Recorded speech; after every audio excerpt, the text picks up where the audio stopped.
Hello all. അപ്പം നമുക്ക് അടുത്തത് types of errors in measurement നമുക്ക് നോക്കാം. നമ്മൾ കഴിഞ്ഞ വീഡിയോയിൽ പറഞ്ഞിരുന്നു നമുക്ക് അടുത്ത topic types of errors in measurement ആണെന്ന്. അപ്പോൾ ഏതൊക്കെ ടൈപ്പ് എററാണ് നമുക്കുള്ളത്? We have random errors, systematic errors, gross errors etcetera.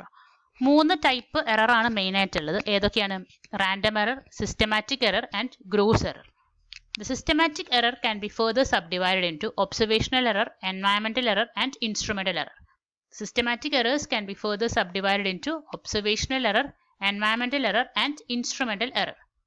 The instrumental error can be further subdivided into inherent limitation of the device, abuse of the apparatus and effect of loading.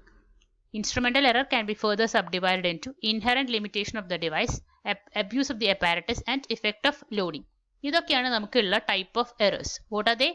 Random errors, systematic errors and gross errors. The systematic errors can be further subdivided into observational errors, environmental errors and instrumental errors.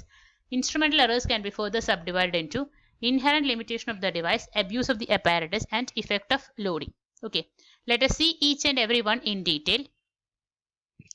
So these are the types of errors as we have told in the previous block diagram or in the arrow chart. Gross error, systematic error and random error. Gross error, systematic error and random error. So let us see what is meant by gross error. Gross error means it is due to the mistakes in the reading or using the instrument and in recording and calculating the measurement results.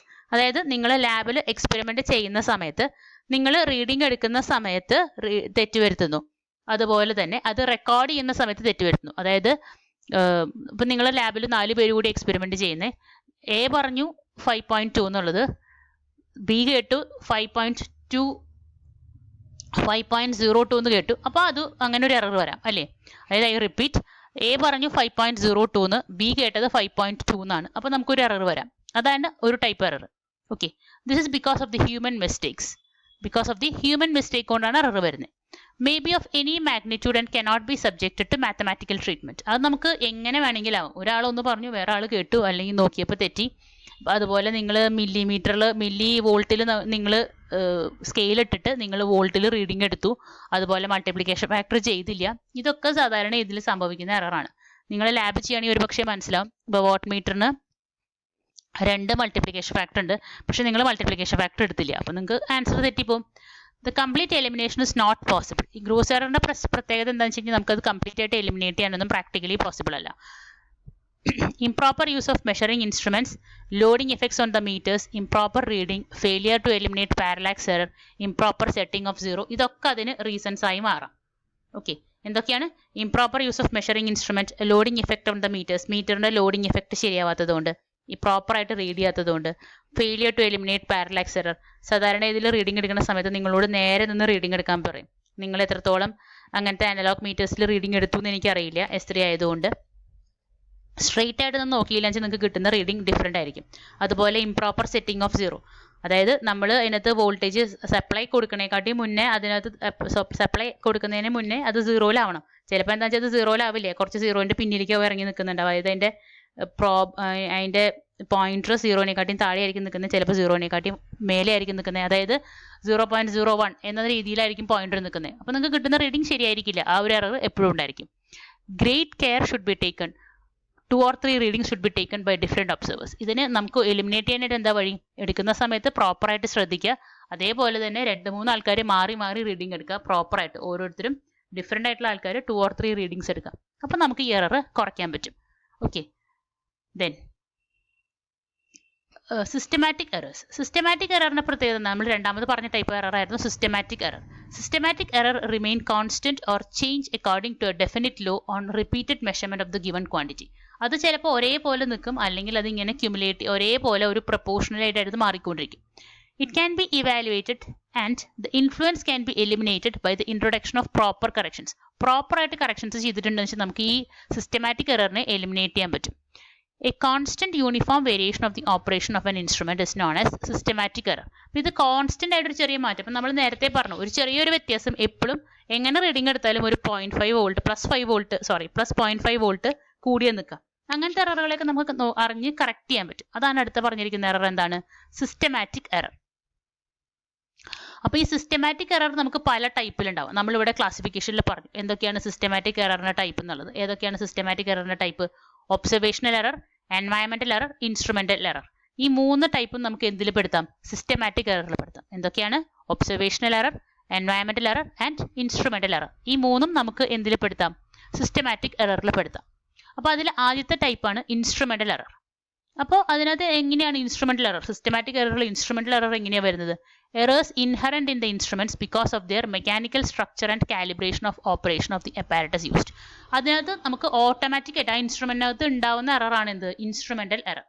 അതിനകത്ത് ഞാൻ നേരത്തെ പറഞ്ഞു ഒരു +0.05 +0.5 volt മാറാം, കൂടിക്കൊണ്ടിരിക്കാം. എന്തുകൊണ്ടാണ്? Improper zero adjustment. എന്തുകൊണ്ടാണ് improper zero adjustment? നമുക്ക് reading എടുക്കണേക്കാട്ടി മുന്നേ പോയിന്റർ സീറോയിലേക്ക് റീഡ് ചെയ്യണം. അതല്ല ഒരു 0.5 വോൾട്ടിലാണ് നിൽക്കണേന്ന് വിചാരിച്ചു കഴിഞ്ഞാൽ ആ 0.5 എപ്പോഴും ആഡ് ഓൺ ചെയ്തുകൊണ്ടിരിക്കും ഇല്ലേ? Poor construction, irregular spring tensions, അത് പ്രോപ്പർ ആയിട്ട് തിരിച്ചു പോകണില്ലെങ്കിൽ, അതായത് നമ്മൾ റീഡിംഗ് എടുത്ത് കഴിഞ്ഞു, വോൾട്ടേജ് നമ്മൾ കുറച്ച് സീറോയിലേക്ക് എത്തിച്ചു, പക്ഷേ പോയിന്റർ തിരിച്ചു പോകണില്ല. Okay. Variations in the air gap, calibration errors, അതുപോലെ എയർ ഗ്യാപ്പിനകത്ത് ഉണ്ടാവുന്ന വേരിയേഷൻസ്, കാലിബ്രേഷനിലുണ്ടാവുന്ന എറർ, പ്രോപ്പറായിട്ട് കാലിബ്രേറ്റ് ചെയ്യാത്തതുകൊണ്ട്. നമ്മൾ നേരത്തെ പറഞ്ഞിരുന്നു 1 കിലോഗ്രാമിൻ്റെ നമ്മുടെ ഷോപ്പ് കീപ്പറുടെ വെയിറ്റ് 10 കൊല്ലമായിട്ട് ഉപയോഗിച്ചുകൊണ്ടിരിക്കുകയാണ്, അപ്പോൾ 950 ഗ്രാമേ ഉള്ളൂ. അതുപോലെ തന്നെ മീറ്ററുകൾക്കൊക്കെ ആ പ്രശ്നം ഉണ്ടാവും, കുറേ കൊല്ലമായിട്ട് ഉപയോഗിച്ചിട്ട് കാലിബ്രേറ്റ് ചെയ്തിട്ടില്ലെങ്കിൽ ആ എറർ ഉണ്ടാവും അവിടെ. ഓക്കെ. അപ്പോൾ ഇതെങ്ങനെ നമുക്ക് അവോയ്ഡ് ചെയ്യാൻ പറ്റും? It can be avoided by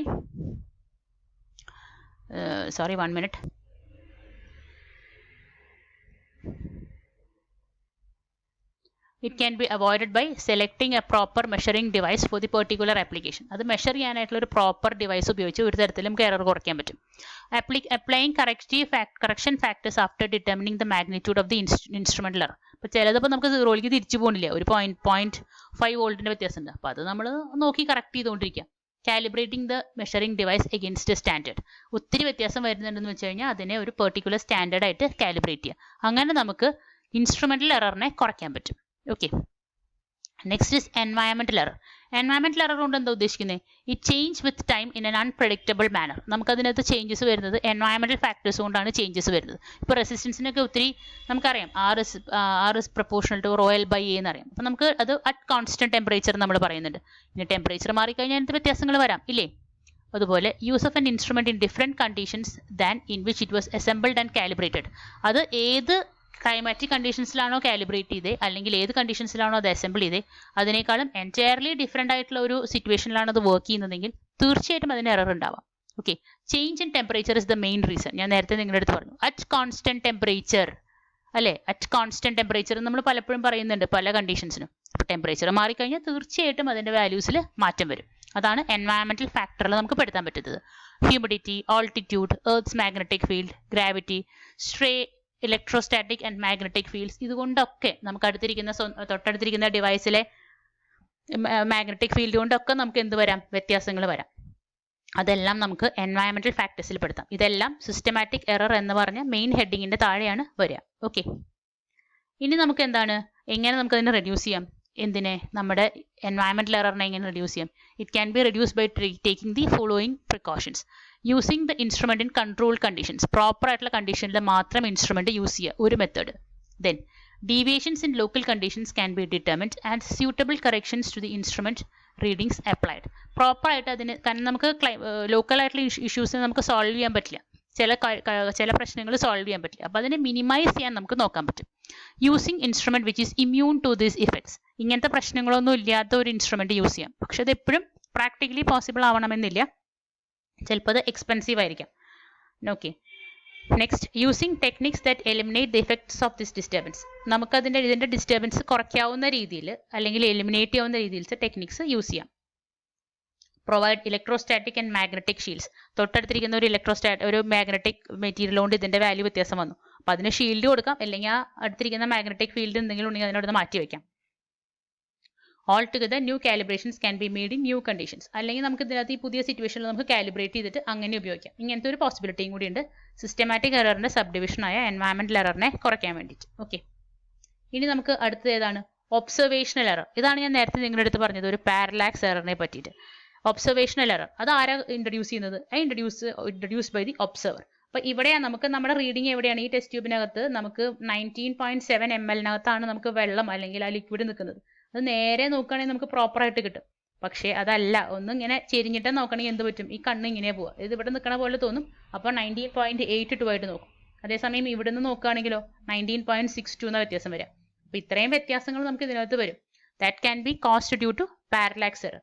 Parallax error can be eliminated by providing mirror beneath the scale and a knife edge pointer.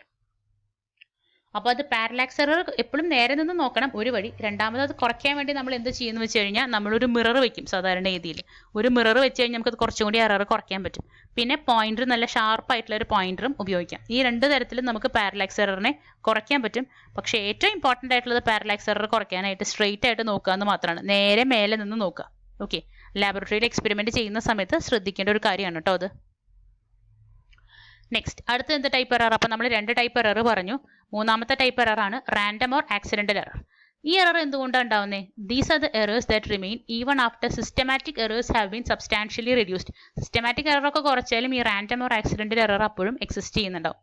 Generally and accumulation of large number of small effects. എന്തുകൊണ്ടാണ് ഈ random error ഉണ്ടാവുന്നത്? കുറേ ചെറിയ ചെറിയ effect കൊണ്ടുള്ളതിനെ എല്ലാം കൂടെ ചേർന്നിട്ട് cumulative ആയിട്ട് വരുമ്പോഴാണ് നമുക്ക് ഈ റാൻഡം എറർ വളരെ പ്രോമിനൻ്റ് ആവുന്നത്.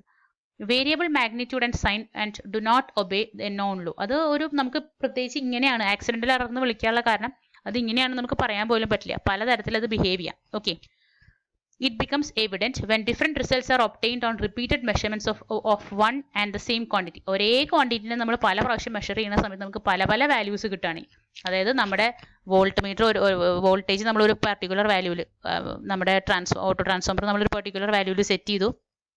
വോൾട്ടേജും കറണ്ടും റെസിസ്റ്റൻസോ റിയോസ്റ്റാറ്റോ ഒക്കെ സെയിം പൊസിഷനിലാണ് കിടക്കുന്നത്. പക്ഷേ എന്നാലും പല പ്രാവശ്യം നോക്കുന്ന സമയത്ത് പല പല എറർ ഉണ്ടാവാം. ഓക്കെ, അപ്പോൾ അതിന് നമുക്ക് ഏറ്റവും നല്ല സൊല്യൂഷൻ എന്താണെന്ന് വെച്ച് കഴിഞ്ഞാൽ arithmetical mean can be taken. അപ്പം നമുക്കൊരു 10 വാല്യൂ നമ്മൾ എടുത്തിട്ട് 10ൻ്റെയും കൂടെ അരിത്തമെറ്റിക് മീൻ എടുക്കുകയാണെങ്കിൽ, എല്ലാത്തിൻ്റെയും കൂടെ ആവറേജ് എടുക്കുകയാണെങ്കിൽ നമുക്ക് ഒരുവിധം കറക്റ്റ് ആയിട്ടുള്ള വാല്യൂ കിട്ടും. അതാണ് ഒരു മെത്തേഡ് നമുക്ക് ഈ പറഞ്ഞ റാൻഡം എറർ കുറയ്ക്കാനായിട്ട്. ഓക്കെ, അപ്പോൾ നമ്മൾ ഈ പല ടൈപ്പ് എറർ പറഞ്ഞു. ഇനി അതിനകത്തൊരു PPT ഞാൻ കാണിച്ചിട്ടില്ല, എററും കൂടെ ഒന്ന് പറഞ്ഞു തരാം എന്താണെന്ന്. ഇതിനകത്ത് ഞാൻ ഇൻസ്ട്രുമെന്റൽ എററിനകത്ത് inherent limitation of the device എന്ന് പറഞ്ഞിരുന്നു, അബ്യൂസ് ഓഫ് ദ അപ്പാരറ്റസ് എന്ന് പറഞ്ഞിരുന്നു, ഇഫക്റ്റ് ഓഫ് ലോഡിംഗ് എന്ന് പറഞ്ഞിരുന്നു. ഓക്കെ, അതെന്താണ് inherent limitation of the device കൊണ്ട് ഉദ്ദേശിക്കുന്നത്? ഇത് നിങ്ങൾ നോട്ടായിട്ടൊന്ന് ബ്രീഫായിട്ട് എഴുതിയെടുത്തോളൂ. Inherent limitation of the device, നമുക്ക് ആ ഡിവൈസിനുണ്ടാവുന്ന ചില ലിമിറ്റേഷൻസ് കൊണ്ട് നമുക്ക് എന്തുണ്ടാവാം, ഇൻസ്ട്രുമെന്റൽ എറർ ഉണ്ടാവാം. പിന്നെ അബ്യൂസ് ഓഫ് ദ അപ്പാരറ്റസ്, പ്രോപ്പറായിട്ട് അപ്പാരറ്റസ് യൂസ് ചെയ്യാത്തത് കൊണ്ട്, അതായത് അപ്പാരറ്റസിനെ നമ്മൾ ആ കെയർ കൊടുക്കാതെ യൂസ് ചെയ്യുന്നത് കൊണ്ട് നമുക്ക് ആ പ്രശ്നം ഉണ്ടാവാം. പിന്നെ ഇഫക്റ്റ് ഓഫ് ലോഡിങ്, അതുകൊണ്ടും ഈ ഇഷ്യൂ ഉണ്ടാവാം. അപ്പോൾ അതിൽ ഞാനൊരു കാര്യം പറയാം. ഇഫക്റ്റ് ഓഫ് ലോഡിങ്ങിനകത്ത് നിങ്ങൾക്ക് റീഡ് ചെയ്യേണ്ടത് 5 വോൾട്ടാണ്. നിങ്ങളോട് എടുക്കാൻ പറഞ്ഞിരിക്കുന്നത് 0 to 10 വരെ റീഡ് ചെയ്യുന്ന വോൾട്ട് മീറ്ററാണ്. നിങ്ങൾ 500 വോൾട്ടിൻ്റെ 0 to 500 വരെ റീഡ് ചെയ്യുന്ന ഒരു വോൾട്ട് മീറ്റർ വെച്ചാൽ കുഴപ്പമൊന്നും പറ്റില്ല, പക്ഷേ വാല്യൂ പ്രോപ്പറായിട്ട് കിട്ടില്ല എന്നേ ഉള്ളൂ. അതായത് എപ്പോഴും ആ റേഞ്ച് നിൽക്കുന്ന രീതിയിൽ വേണം നമ്മളതിനെ റീഡ് ചെയ്യാനായിട്ട്. അതായത് അതിൻ്റെ ഫുൾ സ്കെയിലിൻ്റെ ഒരു 75% വരെയെങ്കിലും കിട്ടുന്ന രീതിയിലത്തെ വേണം മെഷറിങ് ഉപയോഗിക്കാനായിട്ട്. അതായത് ഇപ്പോൾ ഒരു 100 വോൾട്ടിൻ്റെ 0 to 100 വോൾട്ടിൻ്റെ വോൾട്ട് മീറ്റർ ആണെങ്കിൽ ഒരു 0 to 75 ഇടയ്ക്കുള്ള വാല്യൂസ്, അതായത് ഒരു 75ൻ്റെ അടുത്ത്, ഒരു 50 to 75ൻ്റെ അടുത്ത് വരെ നിൽക്കുന്ന വാല്യൂസ് ആണ് അതുകൊണ്ട് മെഷർ ചെയ്യാനായിട്ട് ഏറ്റവും സൂട്ടബിൾ ആയിരിക്കുക. അല്ലെങ്കിൽ ഒരു 75നോട് ക്ലോസ് ബൈ ആയിട്ടുള്ള ഒരു 25 വോൾട്ടിൻ്റെ വ്യത്യാസം, 50 തൊട്ട് 75 വോൾട്ട് വരെ വ്യത്യാസത്തിൽ റീഡ് ചെയ്യുന്നതായിരിക്കും ഏറ്റവും ആക്യുറേറ്റ് ആയിരിക്കുക.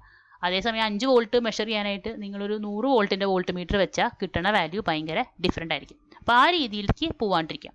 Okay, so these are the types of errors that we have seen. Next we have to move on to statistics of errors. അത് നമുക്ക് അടുത്ത വീഡിയോയിൽ പറയാം. Next is basic statistical analysis of the errors. Okay, അപ്പോൾ thank U.